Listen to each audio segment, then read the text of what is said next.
Narito tayo ngayon upang matunghayan ang talaga namang nag-iinit at talagang napaka-latest na issue ni Ate Erica.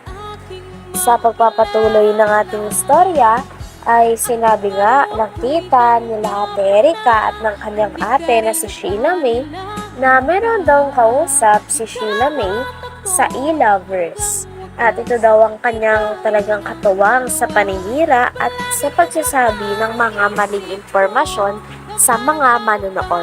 Sinasabi kasi nila na sinusustentuhan daw nila ang kanilang lolo at lola at patuloy pa rin silang tumutulong. Ngunit sa katunayan ay hindi na nga daw nila ito dinadalaw ni isang beses simula nung sila ay nakabukod na at nakalipat na sa maayos sa tirahan. Ha? Ilabe. Ay, lovers, gumagawa ng kasinungalingan yung iba. Opo, yung Ima Torres po ang laging araw-araw ni Sheila may kausap. Ima Ima Torres. Torres. Ima Torres. Lagi yung kausap nila. Yung namumuno po sa Ilabe. Parehas po sila ng tamang panggawa ng kwento. Puro paninira. Pagkalkal. Yun lang.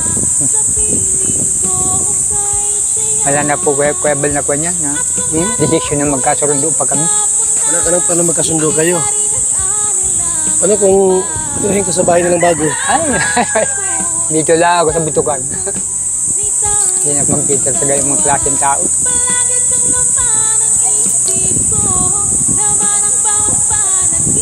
Sino yung ano? Ay, iba pangalan ng ito. Yung mga pala po yung Sino? para kayang bibig. Ang pangalan nun?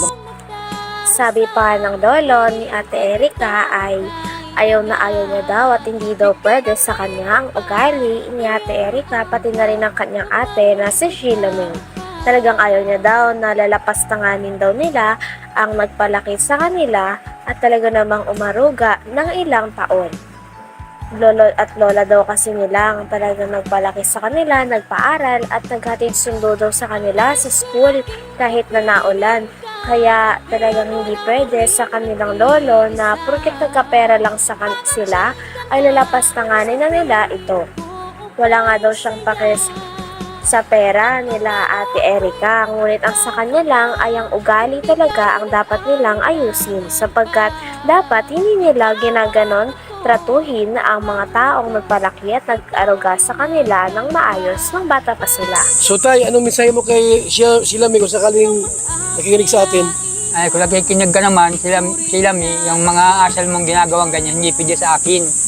Ayaw ko nung lalapastanganin nyo nagpalaki sa inyo. Ilang taong kayo na pa sa amin. Pinaaral kayo, hatid sundo ng motor, kahit maulan. Pero nagawa ninyo sa amin, lula mong ganito. Yun ang masasabi ko sa iyo. Kay Erica tay, Erica. Siya rin po yung parehas ng dalawang Res silang ugali? parehas lang. Bakit nagbago sila ng ugali? Bakit nagkapira ano? Pagkapira nila, wala. Kapira? Hindi ko ma-interest yung pira nila. Yung sa akin ay yung ugali nilang ayusin nila. Ayaw ko nung gayang mga klaseng mga bata. Walang mga ugali? Walang ugali. Lapastangan masyado. Walang hiya. Hindi napunta rito tay? Ay, wala na. Mula na yun. Nagalis nga po dito ay nasa ospital kami. Hindi mo lang kaparapaalam na, Lolo, Lola, malipat na kami. Hindi Ay, nagpaalam? wala. Pagdating namin, wala ng tao dito para Kwento pa nga ng lolo ni Ate Erica ay talagang lalo pang sumama ang kanyang loob sapagkat nung nasa ospital daw sila nung bagong taon dahil may sakit nga ang kanilang lola, ay pagdating nila sa bahay at pag-uwi nila ay wala na daw tao sa kanilang bahay at parang napakadilim na. Talagang hindi daw nagpaalam si Ate Erica pati na rin ang ate niya na si Sheila May na alis na o bubukod na sila sa bago nilang bahay. Wala talaga silang paalam o pasabi sa mga tao na nag-araga sa kanila at kumapkup sa kanila ng ilang taon. Kaya naman napakalaki nga ng galit ng lolo nila sa kanilang dalawa dahil nagawa daw nilang lapastangan ng mga tao na nag-alaga sa kanila at nag-aruga. Walang mga ugali? walang ugali. Lapastangan masyado. Walang hiya. Hindi napunta rito, tay? Ay, wala na yun. Nagalis nga po dito ay nasa ospital kami, hindi mo lang kaparapaalam na, Lola, malipat na kami. Hindi Ay, nagpaalam? wala. Pagdating namin, wala ng tao dito para para dito ng alsa na ng kwan. Madilim na baga namin dito, wala nang katao-tao. Natira lang yung panganay kong anak, parang namatayan na. Hindi mo lang paalam sa amin yung mga batang yun. Talagang mga interest talagang ayaw kayo makasama sila. Bahay niyo. Dito lumaki sila. Ikaw ang nagpalaki lahat. Kami pala. Bakit nag-iba ugali, tay? Saan nagmana? Baka doon sa pamilya nila na sa lalaki. Hindi wala naman sa amin, kami magkarapatid. Magkasurundo kami, siyam kami magkarapatid. Ayos na rin ko namin.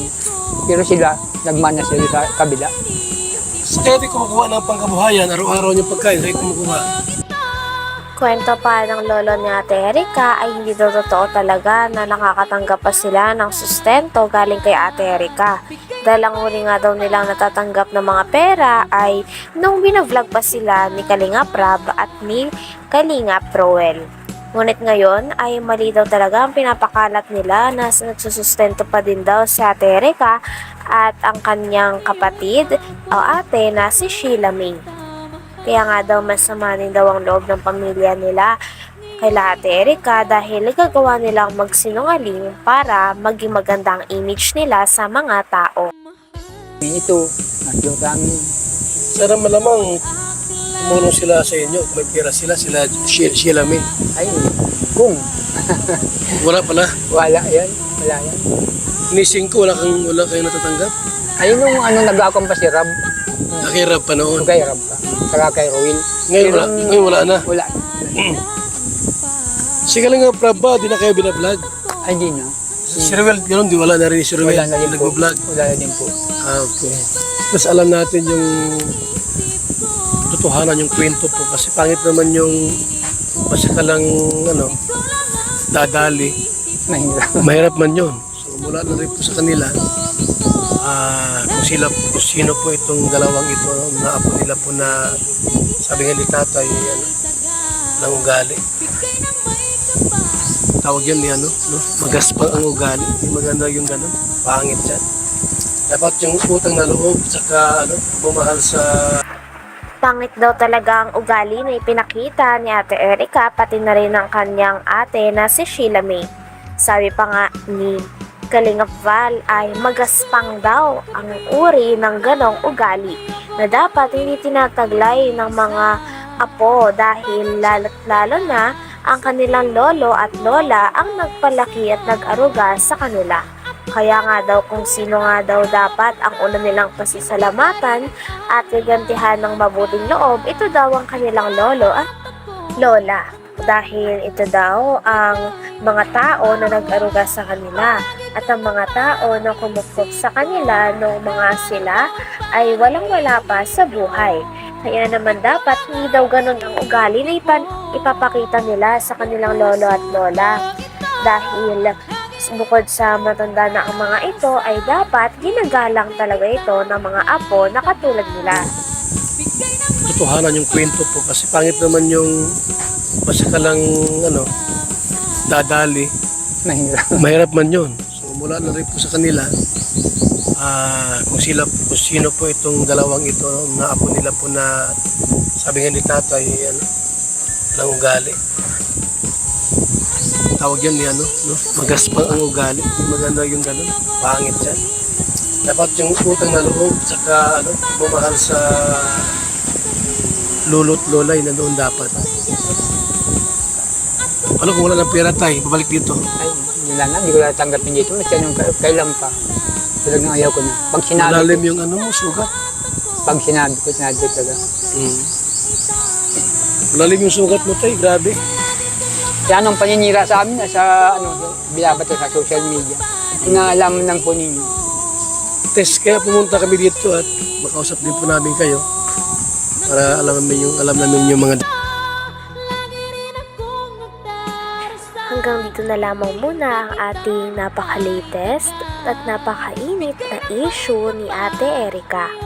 Maraming salamat sa inyong panonood. Hanggang sa muli. Bye!